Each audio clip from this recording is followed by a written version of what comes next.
Before we start our episode today, this is just a reminder. History Hack does have a Patreon account and all of your donations are gratefully appreciated. There's lots of perks on there, secret groups on Facebook. Do get involved. We would love to see more of you. Enjoy the episode today. Hello and welcome to another episode of History Hack. I've got Kate with me today and Charlie's lurking as well because she just cannot stay away from this subject once she gets on her soapbox. Kate, why is Charlie hanging around and stalking our guest? Because we are being joined today by no other than Matt Lewis, the author of The Survival of the Princes in the Tower, among many other fantastic books. Matt Lewis is an author and an historian with a passion for the medieval period. He was recently elected as chairman of the Richard III Society and has a particular interest in the Wars of the Roses, Richard III and the Princes in the Tower. The question of what happened to the two young princes after they were last seen at the Tower is one that has sparked more furious debate than almost any other event since the late 15th century. Over 500 years later, the answer is still hotly contested by all sorts of people, from historians to housewives, students to scholars. Almost everyone you meet has an opinion. However, the debate about who killed them fails to consider the lack of evidence that they were even killed at all. Wow. Matt, here we are. So you decided to wade into a bun fight as a historian, basically? Why not? I mean, if you're going to get into an argument, it might as well be the biggest one in history, and you might as well be on an odd side of it that nobody else seems to be on. Absolutely. Well, let's hear you out. So for anyone who's been under a rock for the last 500 years, who are the Princes in the Tower? Tell us a bit about them. They are the sons of Edward IV, who was the first Yorkist King of England, and his wife, Elizabeth Woodville. They are Edward V, who was known as Edward Prince of Wales most of his life, became Edward V when his father died. He's born in November 1470 in sanctuary at Westminster Abbey while his dad has been kicked out of the kingdom for a while. And his dad eventually comes back, wins the battles of Barnet and Tewkesbury, wins the kingdom back and gets to meet his son. It's a little bit Hamilton-y. I'm going to meet my son. So in April 1483, when everything kicks off, he is 12 years old. And he has been brought up from the age of 2. So for the last 10 years, he's been brought up at Ludlow on the Welsh borders, effectively using Ludlow as a base and Wales as a kind of miniature kingdom to teach him how to rule, how to build those networks of power and to prepare him to be the next King of England, albeit that nobody thought it was going to come this soon. His dad is only 40 when he dies, and nobody expected it to happen when he was only 12. And the other prince is his younger brother, Richard of Shrewsbury, who was the Duke of York, and he's born in August 1473. And so he is 9 when everything kicks off in April 1483. He is brought up much more around court at London with his mum and his sisters. And there's really strong parallels there between Arthur Tudor and Henry VIII's kind of backgrounds and upbringings. Arthur Tudor is out at Ludlow being raised to be the next king. Henry is raised around the court and around his mum and his sisters. So a really strong parallel there. And in terms of the story of the Princes in the Tower, it's really hard to say anything here that isn't contentious or hotly debated. I mean, all we can say for certain is that Edward V gets to London from Ludlow, but is never crowned. His uncle, Richard, Duke of Gloucester, becomes King Richard III instead. And the boys kind of vanish from the historical record, at least the official historical records. And people have long assumed that meant that they were murdered, most likely on Richard's orders. Most people will say they were murdered in 1483 and it was Richard who did it. But if you go beyond kind of that bare outline of the facts, anything else is getting into really subjective opinion, which we have to do here because there is such a lack of evidence for anything that we have to draw conclusions from the kind of tiny grains that we have. And that always means that two people can look at exactly the same piece of evidence when it comes to the Princes in the Tower and have two completely different opinions of it, both of which you can absolutely argue convincingly. So it's a really sticky subject. It kind of forces people to take sides quite a lot. And it remains kind of a mystery, really. Nobody knows exactly what happened to the Princes in the Tower. So specifically, what led you to the conclusion that the princes might have survived their time in the Tower? I think I probably started off, I wanted to be awkward. Nobody ever thinks about this. So I thought, why does nobody ever think about it? I read lots of books about the Wars of the Roses. It's been a fascination of mine since I was at school. And all the books I read will generally say Richard did it. Richard had them killed in 1483. They'll pay a bit of lip service to the idea that it could have been the Duke of Buckingham, maybe. And maybe the odd one will say, and there was some talk that they could have survived. But most historians will tend to come back to, but probably Richard killed them. And that's the end of that, really. And I just felt like there had to be a little bit more to it than that. There had to be more options. So when I wrote the book, I was really careful not to say that I've solved the mystery. This isn't me claiming that I have the answers. This was really a case of, we've kind of taken Richard's guilt almost for granted for 500 years. But what if we look at the other parts of the story? Is there anything that might convince us that there are other possibilities? And most particularly, is there anything to the potential that they survived beyond 1483 and even beyond 1485 into the Tudor years? So I try to avoid claiming that I've kind of solved anything. But I also wanted to get past that kind of, well, Richard III is always portrayed in history as a caricature. And I feel like I'm quite drawn to characters that are portrayed that way. So if they're all good or all bad, it rings alarm bells with me, because nobody's like that, really, or at least very, very few people are ever like that. And so that's what I'm interested in the story of Richard III. I'm interested in the story of his dad, Richard, Duke of York, for pretty much the same reasons. And The Princes in the Tower fits that bill as well. Everybody thinks they know the answers.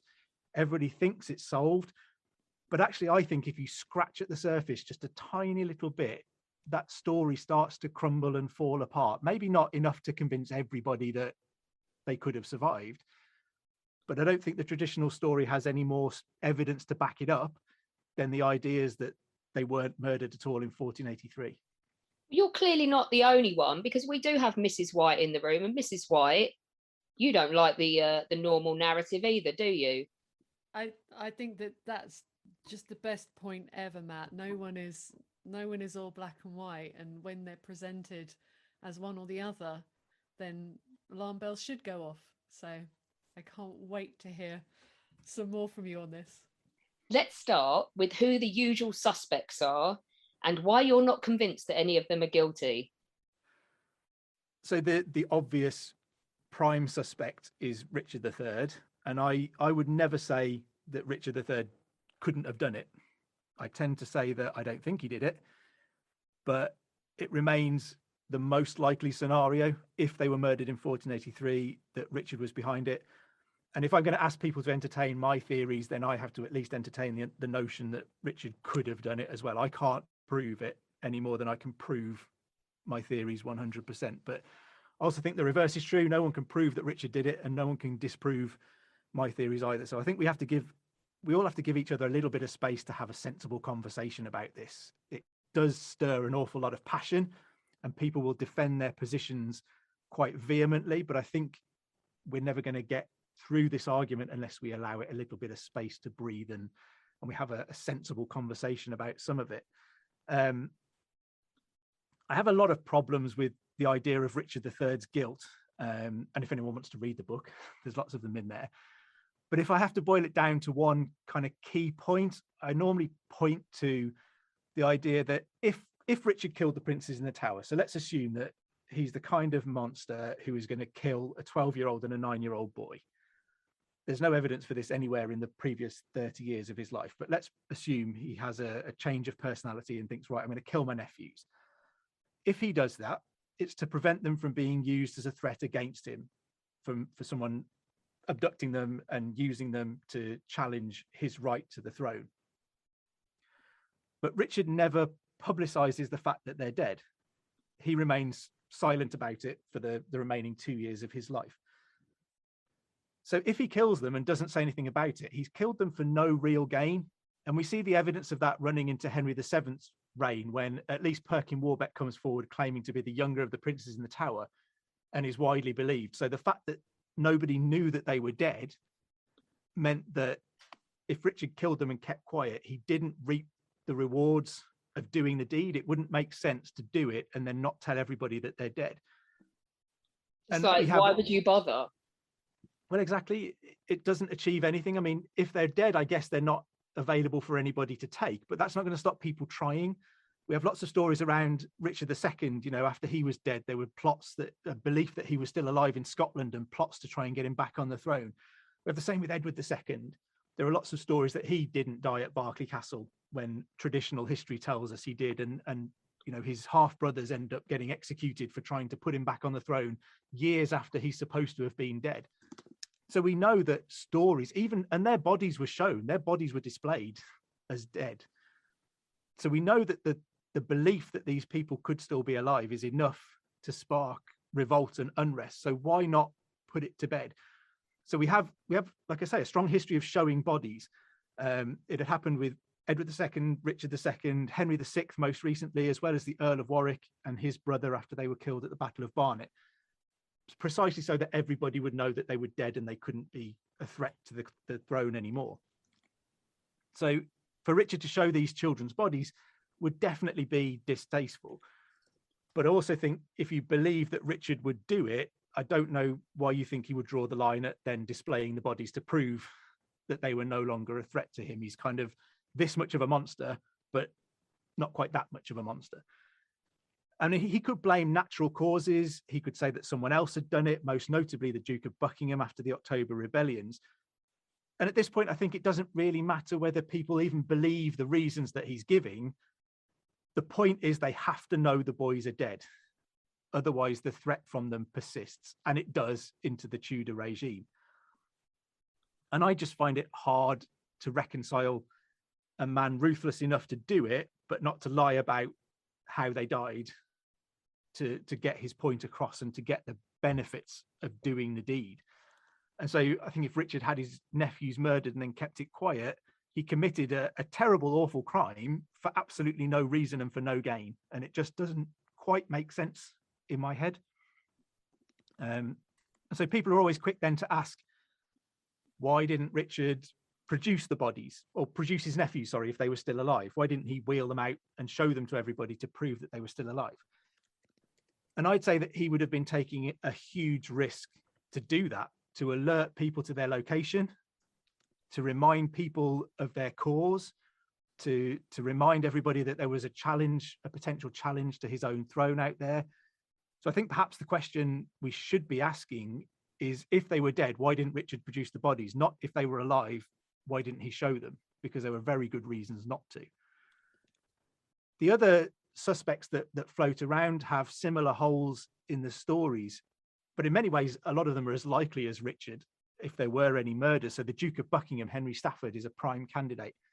He's a man who'd been in the political wilderness in Edward IV's reign. Edward IV clearly didn't like Buckingham or saw something in him he didn't trust.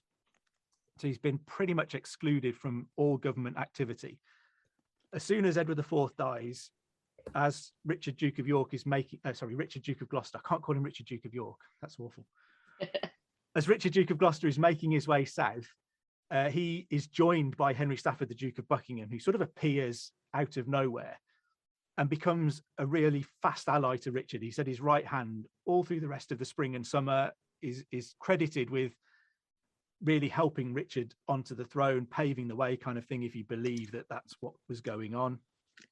And then in October, he falls out with Richard over something, rebels.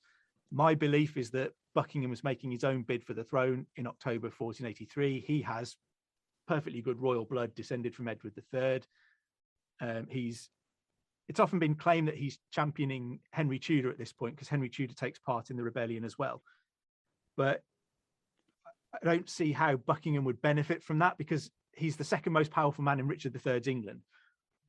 And he only improves that position by becoming king. So to be second in command to a man he didn't know in Henry Tudor makes no sense to me. And so there are thoughts around whether Buckingham killed the princes to clear his own way to the throne, or to discredit Richard, to cause problems for him in a bid to make his own claim to the throne for himself. There are several other suspects. The current modern favourite is Lady Margaret Beaufort, I guess, Henry Tudor's mom. Charlie's face. Charlie hates her. Charlie, she your favourite candidate?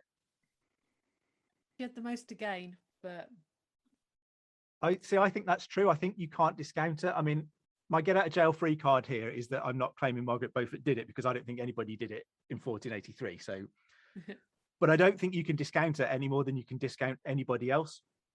And I would give her motive, means, and opportunity where other people would deny it. You know, they'll say she couldn't get into the Tower. Well, I would say the Tower was a working royal palace with hundreds of people coming and going all day long. And I'm not imagining Margaret Beaufort creeping up a staircase with a knife in psycho music playing. You know, she would have paid somebody to do it in the same way that we assume Richard paid somebody to do it. So I don't think it's as difficult to get into the Tower of London in 1483 as a lot of people seem to think it was. But I think, for my money, Margaret's role in this is interesting, because she obviously kicks off a lot of the rebellions in 1483. We know she's in contact with Buckingham, who she's related to. We know she wants her son, Henry Tudor, home, and that isn't likely to happen in the early years, at least, of Richard III's reign, when everything is a bit unsettled. And we know that the Crowland Chronicler, who is one of the most politically well-informed commentators of the time, all that he tells us about the fate of Edward IV's sons is that as part of those October rebellions, a rumor is started that the boys have been killed, but nobody knows how or by who or whatever else. And I think this is what is most likely that Margaret does, because we know that she is in touch with Elizabeth Woodville in Sanctuary, the mother of the princes in the Tower. And she manages, they have this doctor called Lewis Caerlyon who goes between them. And they manage to make this arrangement where Henry Tudor will marry Elizabeth Woodville's oldest daughter, Elizabeth of York. And I wonder whether Margaret Beaufort didn't secure that by saying to Elizabeth Woodville, you know, I'm really sorry to have to tell you this, but, you know, your worst fears are all true. Richard's murdered your sons. We can help you out of this situation if you join in with us. So I don't necessarily think that Margaret murdered the boys, but I think she could have used the story to her own advantage and to the advantage of her son, which is what ends up in him being on the throne in 1485. So I think she does have a part, but I don't think she's a murderer, because I don't think anybody is a murderer in 1483. She was certainly ruthless enough to have played a part, wasn't she, I think? Absolutely, but probably no more than a lot of other people. I mean, she's married to Thomas Stanley, who is, you know, for me, a ruthless figure in his own right. You know, he deftly made his way through the Wars of the Roses and was one of the few people who came out of it in a better condition than he did. He gained an earldom from it. And I think I always say about Margaret, I struggle to like her, but I struggle not to respect her. Yeah, she did what was necessary, didn't she? Yeah, she achieved a vast amount, you know, from inauspicious starts. You know, her dad died before she was 1. She's married at the age of 12, given birth by 13, already a widow, married 2 more times. You know, she did not have an easy life. And you look at where she ended that as the mother of the King of England, it's impossible not to respect that as an achievement. But I think I struggle to like her, mainly because she's ends up as an enemy of Richard III. So Charlie's nodding like, yep, I'm down with that. I can live with that. So Charlie and I, we are birthday twins almost. I think we missed by about 12 hours. And we go out on a sad little historical thing every year. And this year, where did we go, Charlie? We went to Westminster Abbey. It was my choice. We did army stuff last year. I wanted to do my stuff this year, so we did Dead Kings. We did Dead Kings, and we saw a box, didn't we, in Westminster Abbey that has skeletal remains in it that people think are the 2 princes in the Tower. What do you make of that? So yeah, this is a lovely urn designed by Sir Christopher Wren, of all people. A tiny little urn for some human remains designed by Christopher Wren. I don't think they're the princes in the Tower, obviously, otherwise that would be the end of our conversation, probably. Yeah. It is a fascinating story. So I think with a lot of these bits of history, we have to be aware of the context in which some of these things are happening. So these bones are discovered in 1674. There's some building work going on at the Tower. They're knocking down some old buildings, redeveloping a lot of it. And news reaches Charles II one day that they found some human remains while they were digging underneath one of the staircases, kind of thing. And so at this point, it seems to fit Thomas More's story that they were buried underneath a staircase, if you ignore the bit where he then says, and they were dug back up and moved to somewhere more suitable. And I'd also argue that the foot of a staircase in the tower is a crazy place to bury two bodies so near to the scene of the crime. I mean, you could dump them in the Thames, you could row them out to sea. Not that I think about murdering people and how to dispose of bodies, but there are ways to do it. You could find a quiet graveyard in the middle of nowhere where no one would ever look for them. But the practicalities, Annette Carson has done a really in-depth examination of the practicalities of digging under a staircase in the middle of the night and a priest on his own, and nobody seeing him or hearing him, and then putting it all back on his own as well, and nobody ever noticing that this happened, and how deep they were in the ground as well, that kind of doesn't fit necessarily. They were deeper than they would have needed to be just to hide the bodies. So they're thrown, these bones are thrown on a rubbish heap. Charles II hears about it. And I think something sort of clicks in his head, and he thinks, you know what, this is a good opportunity for me to get a bit of a propaganda win here. So he sends people back down to sift through these remains, or sift through this rubbish pile to find these remains. And so that's the first alarm bell for me. These remains have been on a rubbish pile for a while. And then people go back down and start sifting through to try and find what it is. And so when they're examined in 1934, there's all sorts of remains in there. There's dirt, there's animal bones, as well as human skeletal remains. So somebody's just picked up piles of stuff off a rubbish pile and chucked it in this urn. And I think what Charles II sees in this story is an opportunity for himself, because in 1674, he's at odds with Parliament. He wants taxation for a war that he wants to pursue. Parliament want peace. They don't want to give him the money.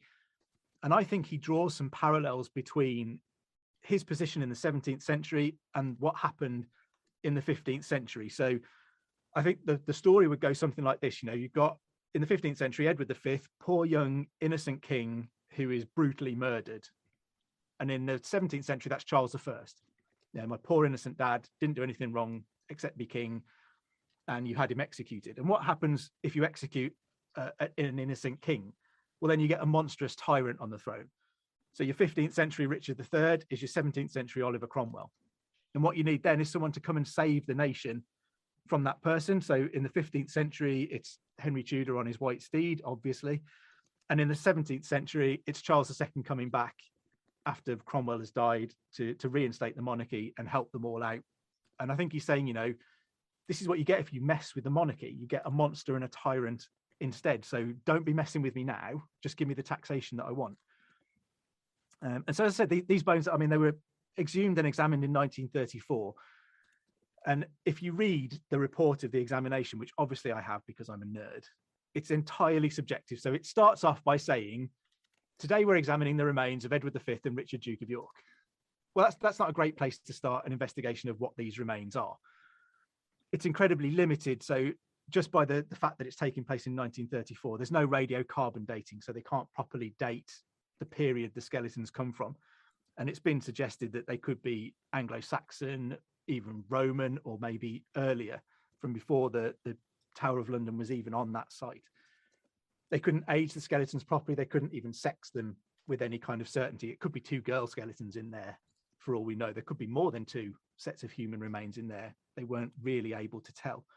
There was a re-examination of the evidence, so the photographs and everything from that in the 1950s, which shed lots and lots of doubt, even at that point, sort of 20 years later, on what they'd found. So if we could get into it now, we could answer an awful lot of the questions without being able to answer all of the questions. So we've got some of Richard III's DNA, and Dr. John Ashton Hill, before he died, managed to trace a mitochondrial descendant of Elizabeth Woodville. So we've got their mother's DNA, which they would have as well. So if there is any viable DNA still within that urn, it having been on a rubbish pile and chucked around for a while, put in that urn, examined in 1934, if we could extract some viable DNA from that, we do have things that we could compare it to, and that might tell us whether it's the princes in the tower or not, without telling us who murdered them. So if they died around 1483, it still doesn't tell us who definitely did it.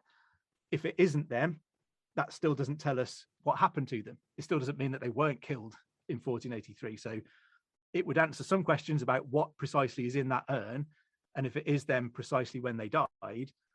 But even if we could get in there with all the modern technology, it wouldn't answer all of the questions that we have about the princes in the tower still. So I still get to carry on saying this, even if we do DNA tests. So what other significant evidence is there? Is there anything else that we haven't covered? One of the big bits of evidence that I point to is the lack of evidence. I kind of call it the Great Silence, which sounds like an episode from Doctor Who or something. But I think it's a really key element in the story for me. So we know that Richard III, as I said before, never says anything about the fate of his nephews. And I think that's striking because he had reason to make it clear that they were dead if they were.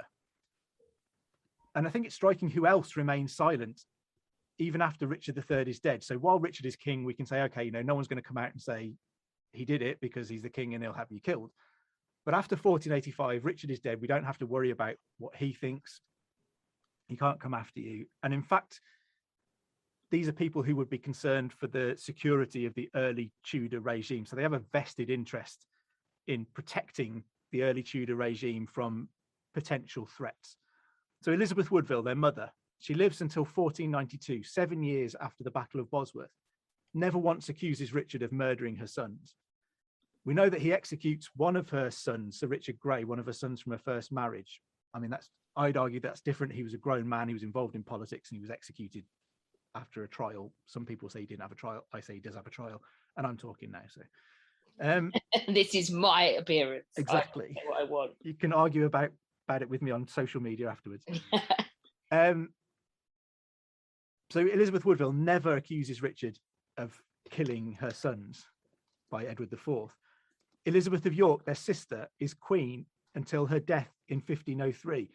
And so even when her children are threatened by those who are claiming to be one of her brothers, she never says, well, obviously they're dead and Uncle Richard did it. She just remains quiet. None of their other sisters, all of whom live into the 16th century, ever accuse Richard of killing their brothers. Their half-brother, Thomas Grey, the Marquis of Dorset, also lives into the 16th century, never accuses Richard. Not particularly a fan of Richard. He flees from sanctuary over to Henry Tudor's court in Brittany and then France. So not particularly a big fan of Richard III, but never says, Richard did away with my half-brothers. And I think one of the things we can point to as well is if your Richard III is this evil child murdering monster, if we take a pause and think for a second, when he became king, if we set aside the princes in the tower for a second, Richard had 17 nieces and nephews. And when he died at the Battle of Bosworth, Richard had 17 nieces and nephews. So if he's willing to kill 2 of them because they might be a threat to his throne, why do we think he ignores all of these other ones? This includes Edward, Earl of Warwick, who Henry Tudor treats. I just want to say Henry Tudor cheats. It's like a tongue twister, isn't it? Which Henry Tudor treats as a threat for the rest of his life until he executes him in 1499. One of those nieces, Elizabeth of York, was at the core of the plot to invade England and take Richard's throne away from him. So if he killed her, if he killed her brothers to protect his throne when they might be a threat, why would he not kill her when she definitely was a threat? Again, we're into the realms of Richard is that ruthless, but he's not that ruthless. He's an evil, horrible monster, but he wouldn't do that. So I think some of these things just don't add up from a kind of a human perspective. And I think one of the key elements of it as well, if we think about the written evidence, the testimony that we have from near the time, is that all of the early evidence in England is basically rumours, and it often doesn't point the finger at anyone in particular. So like the Crowland Chronicle, it'll say, we think something might have happened to the princes, but we don't know what or who did it. We've got as many sources that say they think it was the Duke of Buckingham as might point the finger at Richard. So there's lots of rumour and uncertainty. And I think perhaps that's no different to today, is it? If you're going to tell a story down a pub, you're going to tell the most salacious, interesting version of the gossip that, probably the king's killed his nephews, but it doesn't mean anybody knows anything. The early certainty that Richard III had killed the princes in the tower originates in France, almost entirely in France. And there are very clear reasons for that. France was on the brink of renewing the 100 Years' War with England in early 1483. So they stopped paying their pension to Edward IV, and they were harassing the south coast of England just as Edward IV died. And I think when Richard III becomes king, they see a very different prospect in him. And that dates back to the invasion of France in 1475. So Edward IV had been bought off really quickly with a big wad of money, but Richard had refused to take the cash that he'd been offered, and he snubbed all of the treaty negotiations. So France were in the midst of their own minority crisis. Louis XI had died just after Edward IV had died, and he'd left his own child behind at the age of 13. And this period of problems for France would descend into a civil war that's called the Mad War between 1485 and 1487, which was a dispute over the regency of the young King Charles. And so I think they had reasons to paint Richard as a dangerous monster, and also to speak to the risks of disrupting the government of a minor king. So I think it served a dual purpose in France to talk about Richard being a threat, because they did view him as a threat, and to talk about the problems that you're going to get. Same thing as the Charles II thing earlier. You kill a poor innocent minor king, and you risk getting a monster in his place. So I think a lot of what I point to as evidence, I'm aware, is really a lack of evidence, either for survival, but also for murder. And so what I simply try to suggest with the book is that one is no more likely than the other. Where we've tended to think that the murders are certain, I don't think you can legitimately say that if you pick apart some of the evidence. I think as well, it's like if this was, I sit and I watch Special Victims Unit every night and consider myself an expert on the law. But surely this would be kicked out for, it's just circumstantial. That's it. I mean, there is just no evidence. You know, there was a trial of Richard III in the 1980s, which is quite hilarious if you watch, because there's some young versions of some quite famous historians there, most notably David Starkey, looking very dapper with a weird mustache. Yeah. And arguing vehemently that Richard III was a terrible monster. Yeah. Well, so he's never got anything wrong, David Starkey, has he? No, of course, never. Yeah. And so they did a proper trial. It had a judge, had two barristers arguing the case, and witnesses, and the jury that was there found him not guilty because there just isn't the evidence to convict him. And so I think, you can talk about the idea of survival. If we get past that idea that Richard III did it because I know it, because that's what everybody's always said, then we can start to think about the whole idea in the round, and we can look at some very different potential outcomes, which I think make a lot of sense if you put them into the context of events that happen in the early Tudor years. Well, and this is going to be fun getting into these with you. And I know Charlie's already like chomping at the bit. But so in terms of what we've always been told happened, do you think there's any further that should be done to disprove it? I mean, I guess the obvious one is to test those remains in the urn at Westminster Abbey. The inscription that is on that proudly proclaims that this is Edward V and Richard, Duke of York, who were murdered by their perfidious uncle. So if we could disprove that, that would be really helpful, because we can stop telling that particular lie. Even if they are the remains of the princes in the Tower, there's no certainty that that would mean that Richard killed them. We still could have other suspects who could have been involved. One of the most important things that I think is going on at the moment is something called the Missing Princes Project, which is run by Philippa Langley, who was behind the discovery of Richard III's remains. And they're kind of harnessing an army of citizen researchers to go into archives across the UK, but also across the continent as well, to look at some documents that haven't been touched for centuries, potentially haven't been looked at by anybody for 500 years, never mind the continental ones from the point of view of English history. So even if they don't find anything particular about the princes in the Tower, it's an incredibly valuable project just in cataloguing a lot of stuff that's never ever been looked at. Excuse me. But what if there's a bit of paper sitting somewhere there and a dusty shelf sandwiched between a load of other things that no one's looked at that solves the mystery for us? I mean, how amazing would that be? And I think the only other thing that I would say we could do is, like I've been trying to do, just encourage some critical thought of that accepted story of what happened in 1483. So it's a really tangled and messy and difficult period, and it's really poorly recorded. And I think that makes it easy to kind of gloss over with a broad sweep of Richard being the ruthless murderer, and then, oh, it's the Tudors now, so we can talk about that a little bit more.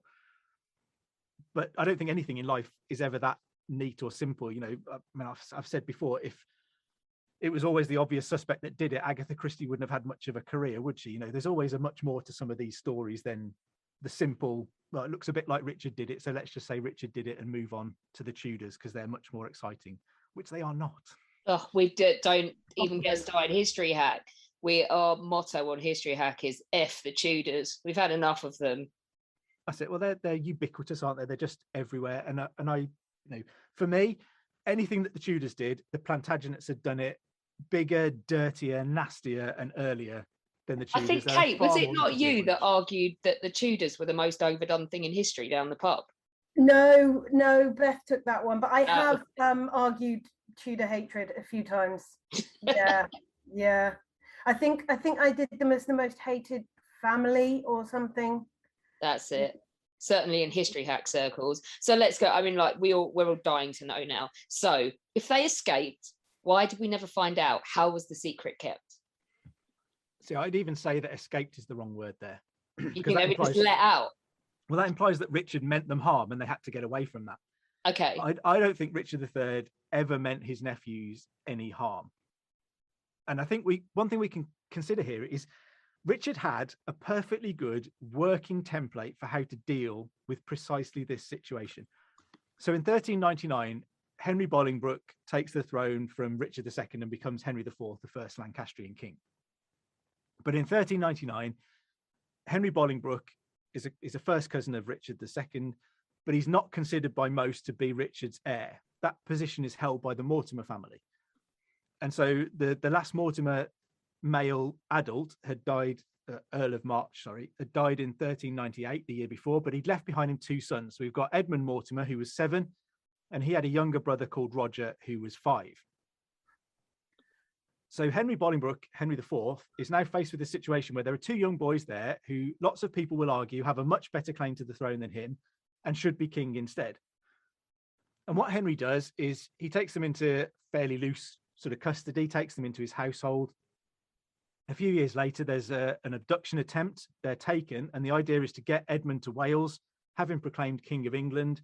And there's a big plan to divide England into 3 parts between the Percy family in the north, Owen Glyndŵr in Wales, and then Edmund Mortimer would be king of the rest of England. They're very quickly recaptured. And interestingly, the House of York are right at the centre of this plot. Constance of York is involved in it and very kindly drops her big brother Edward into hot water by saying it was all his idea, buys him a little spell in prison, you know, lovely siblings.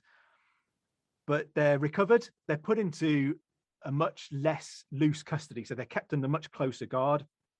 They're eventually transferred into the household of Henry V, or Henry Prince of Wales, the future Henry V.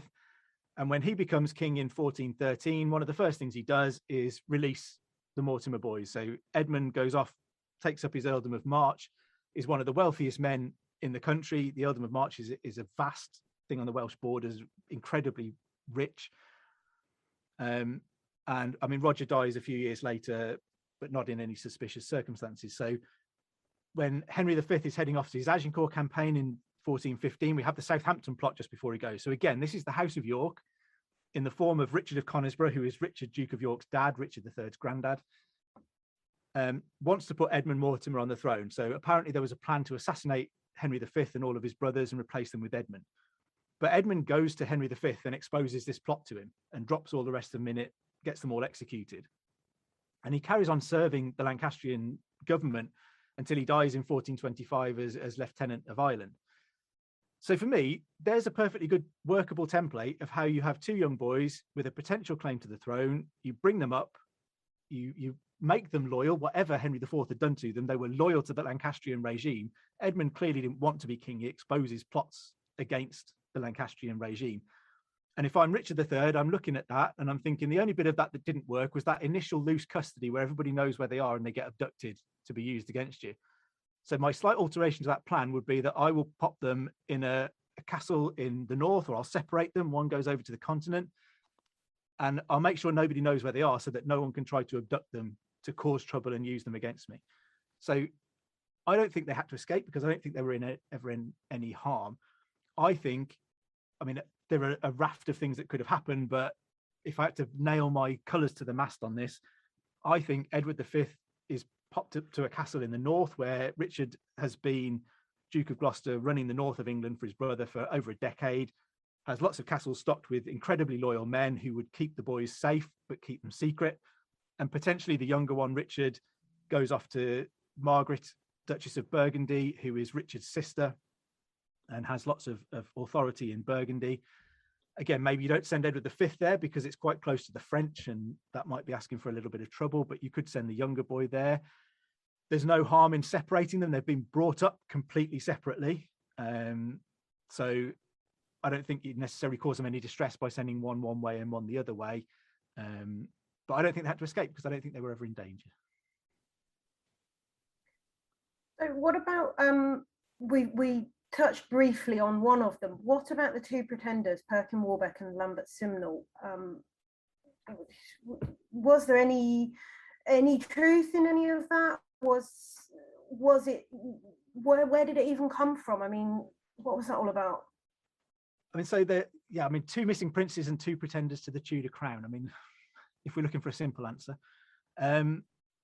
So my theory on Perkin Warbeck is probably fairly mainstream. I just happen to believe that he probably was who he said he was. Lambert Similar is probably where I get a little bit left field on all of this. So for my money, the Lambert Similar affair in 1487 is perhaps the most successful and biggest piece of medieval fake news that we've ever been given. No one seems to question it, but if you do, it quite quickly falls apart, and you can see a very different possible story, because I'm not going to claim that I'm right on this. I'm going to say that there are different views of what happened. And again, there's two elements to this story for me. There's the written documentation, and there's the human evidence of what people do and how they're affected. So in the book, I kind of liken the continued existence of the princes in the tower to a black hole in history. So black holes in space, we can't see them, but we can see the gravitational effect that they have on things around them. And so I characterize the princes like that. If there was ever any evidence that they'd survived, we wouldn't expect that evidence to exist anymore, because it would have been destroyed. But we can look for that gravitational effect on the people who were still there, who would have been concerned for them or interested in the fact that they might still be alive. And in the Lambert Similar affair, we get Elizabeth Woodville being accused of being involved, their mother. So if the official story is true, and Lambert Similar was claiming to be Edward, Earl of Warwick, the son of George, Duke of Clarence, who was a prisoner in the Tower of London, why does Elizabeth Woodville want to get involved in that? Her daughter is currently the Queen of England. She has a shiny new grandson, Prince Arthur, who is going to inherit the throne next. What puts Elizabeth Woodville in a better position in 1487 than a daughter on the throne and a grandson waiting to inherit? The only thing that puts her in a better position is one of her own sons on the throne, not her nephew, not her, her husband's nephew. And she's quite often accused of being involved in pushing for George, Duke of Clarence, to be executed. So this is a boy who might well grow up to hate her.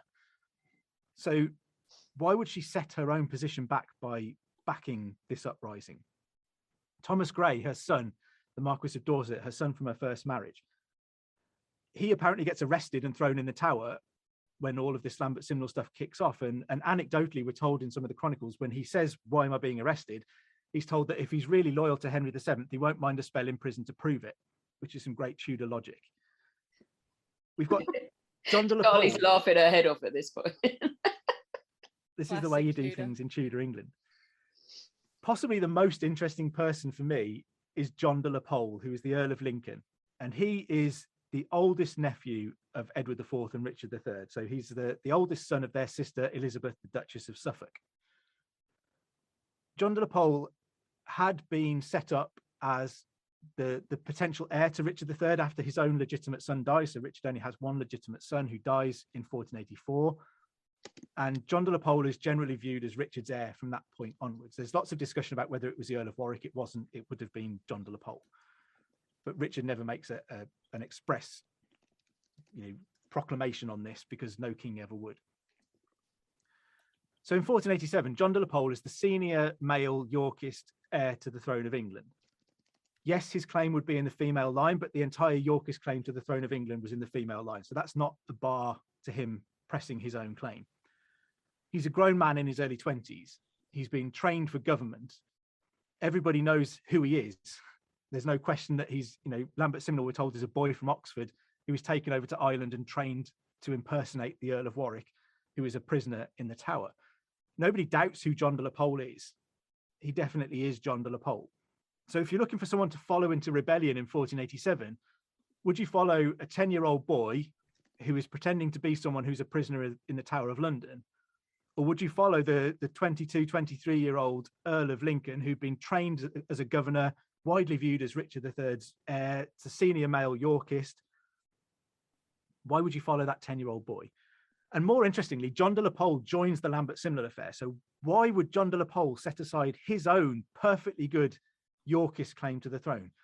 In 1487, who has a better Yorkist claim to the throne than John de la Pole does? Nobody, except Edward V and Richard, Duke of York, if they're still alive, because they've been re-legitimised by Henry Tudor. Edward, Earl of Warwick, is still barred from the succession by his father's attainder. The only people who have a senior claim to John de la Pole are Edward V and Richard, Duke of York. So something makes him set aside his own ambitions to follow what we're told is a 10-year-old boy from Oxford. I just don't buy that. Ooh. The written evidence around the Lambert Similar affair is also really, really interesting. So we have Bernard Andre, who is a poet at the court of Henry VII, who writes a history of Henry VII. And he's a big Henry VII fan, he really likes Henry. But when he talks about the Lambert Similar affair, he says that this plot in Ireland emerged and that the boy was claiming to be a son of Edward IV. So he doesn't say that he's claiming to be the son of George, Duke of Clarence. And he says on 3 separate occasions that he was claiming to be Edward IV's son. And interestingly, he says in one passage, he talks about a herald going over to Ireland. And this herald had gone to Henry VII and said, look, I was around at the time. I could identify this person if they are who they say they are. I'll go and have a look. I'll ask them some questions and I'll prove that they're a fraud. And then Andre says this herald comes back and says, well, you know what? They answered all my questions right.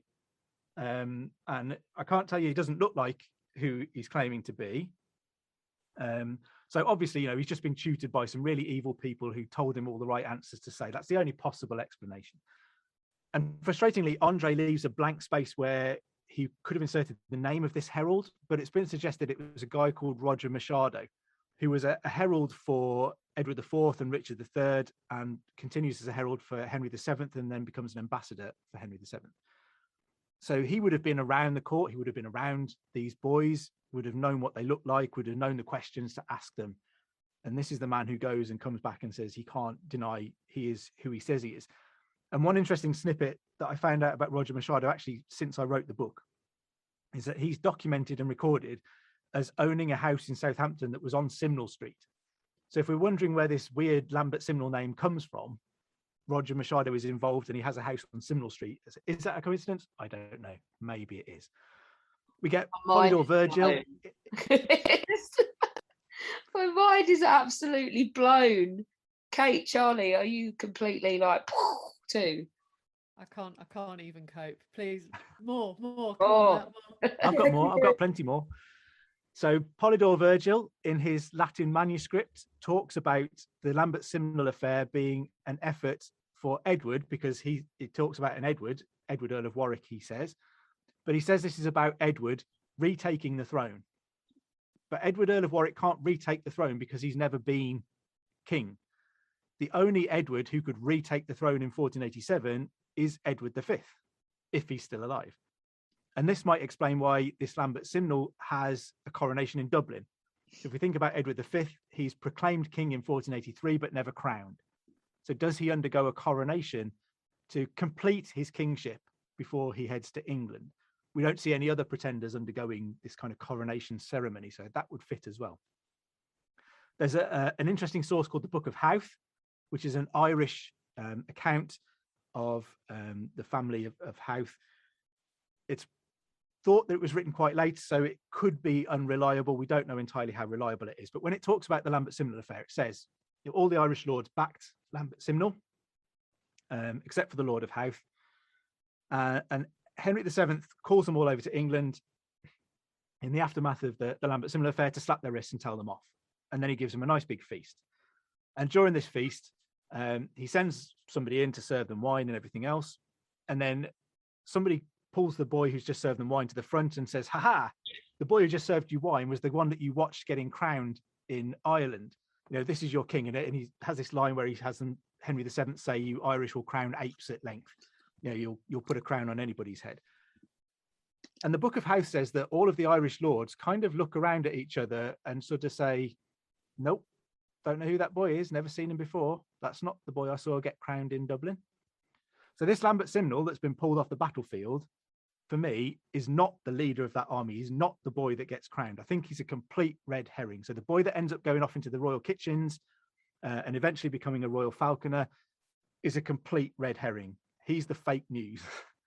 He's not the real leader of that army. We even get, if I'm allowed to stray into the Tudor period even further, do it, but do it with disdain. I'm sneering while I'm talking. In 1528, we have a document that's prepared for Henry VIII. Stuff's kicking off in Ireland again, and he's clearly asked someone for a little report on, you know, what's Ireland all about. And somebody writes in this piece that says, you know, there's the Geraldines and the Desmonds, and they're quite similar to the House of York and Lancaster in England, but they've always backed the House of York, as was seen in the time of the King's father, when Lambert Simnel emerged in Ireland claiming to be a son of Edward IV. So someone is telling Henry VIII that the Lambert Simnel affair was about a boy claiming to be a son of Edward IV. So was this just a big open secret in government circles? You know, you didn't have to lie to Henry VIII because he knew what it was about, really. And what they've done is just tell everybody else. They've used the thing that annoys every historian of the Wars of the Roses, that everyone is called Edward or Richard or Henry. And they thought, great, we can make something out of this. They're saying they've got an Edward over there. We've got an Edward in prison here. We can make a complete joke of this uprising by saying that they're trying to pass this lad off as this prisoner that we've got over here. So I think they just managed to make a joke out of it. So for me, I think the Lambert Similar affair was an uprising in favour of Edward V, not Edward, Earl of Warwick. And all of that before we even get to Perkin Warbeck. I mean, if anybody needs to go and get food or anything, I don't know. I'm waffling. No, everyone's shaking their heads. Go, keep going. And I think Perkin Warbeck, just for me, he has such an astonishing career. If we think about who supports him, they're quite often rightly identified as people who want to cause trouble for Henry VII. So you've got James IV of Scotland, Charles VIII of France, Margaret, Duchess of Burgundy, Richard's sister. But I doubt that crowned and anointed monarchs would be willing to set up this random boy from the streets of Tournai, which is what we're told Perkin Warbeck was, as a potential king, because in doing that, they devalue the sanctity of their own kingship. They're saying anybody off the street can be set up as a king. In Margaret's case, she definitely does want to cause trouble for Henry VII, but she wants to do it by restoring the House of York. And she doesn't do that by championing a random boy from Tournai who is not a Yorkist prince. There were plenty of other options, most notably the rest of the de la Pole brothers, who would go on to cause trouble for Henry VII and Henry VIII, Edmund de la Pole and Richard de la Pole. They start calling themselves the White Rose and the rightful kings of England and all this sort of thing. And I think in 1495, we have the execution of William Stanley. So at Christmas 1494, a man named Robert Clifford, who had been in Calais, widely proclaiming that Richard, Duke of York, was alive, that Perkin Warbeck was genuine. And Clifford he'd taken part in jousts at the wedding of Richard, Duke of York. So he would have been around the court. He would have been aware of who these people were, what they looked like. But he suddenly comes back to England and decides to grass on everybody. So he gives Henry VII a list of everybody in England who's backing Perkin Warbeck. And top of that list is William Stanley, so the brother of Thomas Stanley, who is Henry's stepfather. William Stanley is the man credited with leading the charge at Bosworth that killed Richard III. He's also Henry VII's chamberlain, so a man with easy access to the person of the king. And this must, I think, have terrified Henry. Nathan and me makes a point that Henry probably saw this coming and knew that William Stanley was up to something, and so was guarded against it. But nevertheless, this is a man who has access to the person of the king deeply involved in a big rebellion against him. And I think William Stanley gets his head chopped off. And as part of his trial, he talks about the fact that he'd said he wouldn't take up armor against this boy if he turned out to be the real son of Edward IV. So in 1495, William Stanley, a man who had been close to the center of Edward IV's government and who was close to the center of Henry VII's government, didn't know that the princes in the Tower were definitely dead. And that makes me wonder how we think we can know with any kind of certainty now. In 1495, he was literally willing to put his neck on the block because he didn't believe that the princes in the Tower were definitely dead. After Perkin gets captured, we get this confession, which for me reads far too much like a state-prepared document that he was forced to sign. Bernard Andre tells us that he is beaten up by Henry VII's servants, and I think this is because he looks so much like a Yorkist prince. We've got this pencil sketch of him that looks ridiculously like Edward IV. And I think his looks, again, before he's taken to London, he's beaten up. So Richard, Duke of York, is the prince who is brought up at London around the court. Everybody would have known what he looked like. And so I think he's beaten to obscure the looks that would have given him away. Diego de Valera, the Spanish ambassador, has an interview with Warbeck after he gets to London. And he talks about, in the translations, it often translates as de Valera said that Perkin was changed. But in the Spanish, in the original Spanish, he says that Perkin is disfigurado, which is just Spanish for disfigured. So he's not changed, he's disfigured. And I think his beatings continue so much that he gets to the point where he's disfigured. One of the heralds reports that he has kind of no luster in his left eye, which might be the result of lots and lots of beatings around it. And there's a suggestion that a droop in his left eye might have been one of the physical marks that would have given him away, which obviously would have to be obscured before he could be brought to London and shown around everybody as a fraud. So, as I said at the start, for my money, 2 missing princes, 2 pretenders, far too much of a coincidence. Lots and lots doesn't add up about the official traditional stories. And I think you can pick it apart without ever being able to prove what I'm saying. I get to glory in the fact that I can't prove what I'm saying, but you can't disprove it. Wow. Charlie is the biggest Ricardian in the room. Oh, I'm just, my mind is completely blown. I completely agree with you that it's often not in what is said, but what's not said that speaks so much. And the fact that all those people who would have known those boys were involved in this, and that Elizabeth of York couldn't say, hey, that's my brother, because you know what would happen if you say that kid is my brother, he's dead. He's got to go.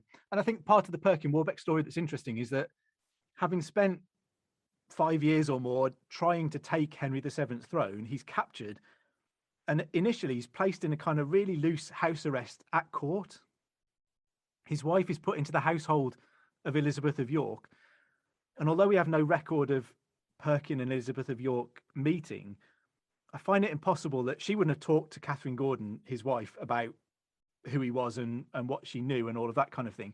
I find it impossible that Elizabeth wouldn't have been curious enough to make efforts to see him or talk to him. And why would Henry VII be willing to allow this person who has challenged his throne like that for so long? Why would he just let him live under house arrest in a royal palace? Seems like utter madness, unless he's your wife's brother who she doesn't particularly want you to murder. It's mad. Kate, what do you make of it? I've been a fan of this theory for quite a while now, quite a few years. And I think there are far too many big holes in the evidence that they were murdered at all. You know, the fact that the people who should have questioned it didn't, the fact that the people who should have told the world that it had happened didn't, you know, the fact that Richard didn't say, yeah, the princes are dead, the fact that their mother didn't question where they were. There are too many holes that are just too big for it to be believable, I think. Absolutely. I think with Elizabeth Woodville, with their mother, you get a situation in 1484 where she comes out of sanctuary at the start of April. And for me, the timing is important here because Richard's parliament has just closed. He's dealt with the October rebellions. He's now legally king. The children of Edward IV are legally, officially declared by Parliament to be illegitimate. And so I think that this is the point at which he can go to Elizabeth Woodville and say, all those stories you've been fed about your sons being dead are lies, and I can prove it. Because I can't make sense of her coming out of sanctuary and handing her daughters over to Richard III if she's still utterly convinced he murdered her sons. People will say, she didn't have a choice. She did. There's an indefinite right of sanctuary at Westminster Abbey. People will say she was just dealing with political realism. I don't buy that, because she's still up to her neck in Henry Tudor's plots. Her daughter is still promised in marriage to Henry Tudor, who is saying he's going to come and take the throne to do it. So if you're hanging on to something, you hang on to that. You don't hand your daughters over, one of whom is the center of this plot to take the throne, hand them over to the man you're utterly convinced has already murdered your two sons. The only thing that makes sense for me is if Richard is able to say to her, your sons are fine, and I'll prove it. Yeah, there are too many holes, and there are also too many facts that don't fit the story. That's it, particularly with the Lambert Similar affair. I think the more you dig into that, the less it makes sense. And all of that human evidence of why people did the things they did is important to me, because all of these people were just people, just like us. You think, if I was in that situation, how would I react? Why would I have done that? What would make me think in that way? And by putting yourself into those positions, you start to think, well, it doesn't make sense unless it's to do with Edward V. If you make the Lambert Similar affair about Edward V, the involvement of everybody makes sense. The fact that some chronicles talk about him claiming to be the son of Edward IV makes sense. The whole King Edward thing, the coronation in Dublin, makes sense. And it doesn't make sense without that. Wow. So, assuming their survival, where did they go and what did they do? Why did they never come back? Well, I mean, I'd argue there that two of them did come back. Yeah. Two different occasions. So, but what happens to them in the end, I guess, is the $1 million question. And I'm going to again preface this with I don't know. Yeah. So, if there was evidence of their survival that was floating around after Bosworth in 1485, I don't think we should expect that to have survived. Henry VII has a vested interest in destroying it because it's the only way to protect himself. He has to re-legitimize Edward IV's children to marry Elizabeth of York, thereby re-legitimizing the princes in the Tower. So we know that Henry destroys all the copies of Titulus Regius and has it struck from the parliamentary records unread, which is not the usual process. We know that in 1487, he burns all of the records of the Irish Parliament around the Lambert Similar affair so that no one can know what was said in that Parliament. What we don't know is what else he might have destroyed. So if we were talking about Richard III here in 1483, we get sources that talk about evidence being shown in London for Lord Hastings' treason before he's executed. And we get the sources talking about evidence of the pre-contract that makes Edward IV's marriage bigamous being shown and examined in London and accepted by people. But we don't have any of that evidence now, because it would have had to have been destroyed to make to make Edward IV's daughter, Elizabeth of York, legitimate again. So we have evidence of evidence, but we don't have any of the evidence to see, if that makes any sense. So we don't know what it No, says. this is the big hole in the Royal Archives for the Nicholas II rescue attempts and stuff. It's like, there's stuff gone because you were up to something, but I just don't know what. You never wanted anybody to know what was in there. Yeah, exactly. Wow. So I think we can expect not to find much written evidence, at least in this country, of the continued existence of the princes in the Tower, because the government had an interest in making sure there wasn't any. So if all the Tudors again. Surprise, surprise. Yeah. So I guess if I'm pressed, my scenario is that Edward V is sent up to one of Richard's castles in the north, where his whereabouts is kept secret. He's perhaps in the household of the north, which John de la Pole runs for Richard. And we know where Richard had a network of loyal men who would keep the prince safe, but also keep him secret. I think that helps to explain the Tudor mad dash to York in the aftermath of Bosworth, although admittedly they did need to secure Elizabeth of York and Edward Earl of Warwick from up there too. But perhaps Edward V made it to Ireland before they got there, And that explains why this Lambert Similar affair emerges in 1487 and is an uprising in favour of Edward V. And I think one more thing about the Lambert Similar affair that is perhaps interesting is its timing. So we're told that the boy who led the army and that was captured on the battlefield was a 10-year-old. And this is stated in John de la Pole's attainder in Parliament later. Warwick is 12, so maybe you can pass off a 10-year-old as a 12-year-old. It's maybe not too much of a push. But neither are old enough to be on a battlefield leading an army. It's a really weird decision to follow a 10-year-old waving his sword around in the air into battle. Can he even pick it up? Yeah, was it a wooden sword?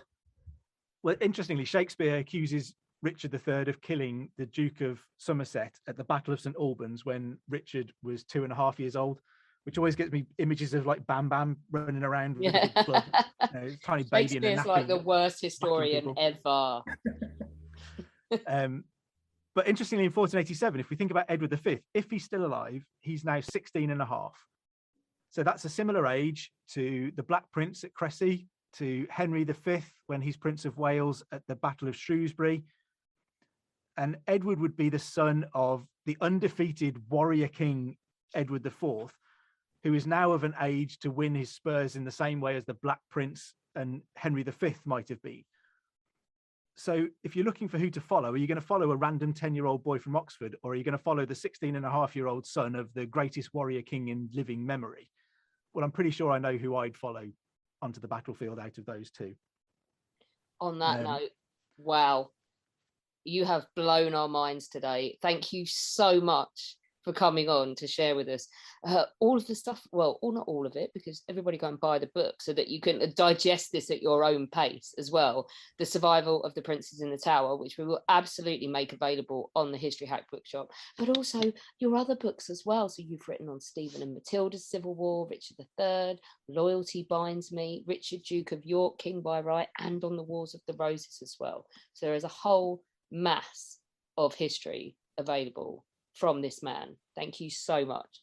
Thank you very much for having me. When our guests join us to talk about their work and their new book, the 45 minutes or so they spend with us is just a taster of all their efforts. So to this end, we have launched our very own bookshop on bookshop.org, where you can find our guests' latest and greatest books. You can support them, and you can support History Hack too. 10% of every sale via our bookshop supports the podcast and allows us to keep at it and bring you more amazing guests.